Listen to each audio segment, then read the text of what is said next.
sono nato in un ristorante perché i miei genitori sono al signor Digetto e per cui sono nato nel ristorante dove ora lavoro. Ho fatto là la mia prima gavetta quando andavo a scuola, aiutavo, vedevo, davo una mano, forse disturbavo, ma non lo so. E finita la scuola ho cominciato anch'io il mio periodo formativo, è durato 8 anni, che non è tanto ma neanche pochissimo. Ho girato quasi esclusivamente ristoranti stellati, ho fatto qualche grosso ristorante a livello grosso di dimensione, anche perché la mia realtà mi porta comunque a dover gestire i grandi numeri.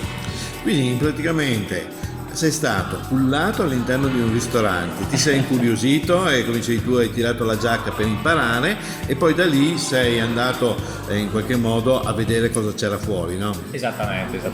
Tuttora si continua ad andare a vedere cosa accade fuori, anche perché sapete meglio di me, la cucina è evoluzione, è un settore ricchissimo e vivissimo ed è questa forse la parte più bella del mio lavoro. Marco, una domanda facile ma anche difficile. Qual è la tua filosofia in cucina? Cioè che cosa c'è dietro la tua voglia di fare un piatto?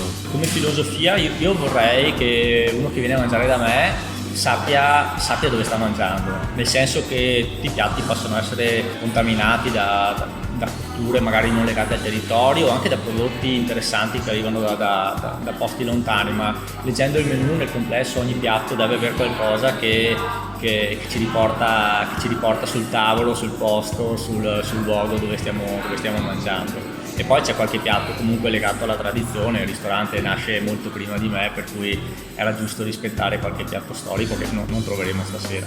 Un piatto della tradizione? Un piatto della tradizione, probabilmente la soppa coada, per me è legato, forse il ristorante del Gigetto è legato indissolubilmente a questo piatto. Noi lo facciamo a modo nostro, però ormai ha più di 60 anni. È un pezzo storico del E invece l'ultima avventura che ti sei gettato? Beh, io passatemi il termine, scoppiazzo sempre un po', mi piace vedere le cose nuove che arrivano così. Mi piace lavorare sulle cotture a bassa temperatura, mi piace lavorare sul pesce che magari una volta qua da noi non si usava, ma visto che siamo qua vicini a uno dei mari più interessanti che è l'Alto Adriatico, secondo me è giusto averlo in carta.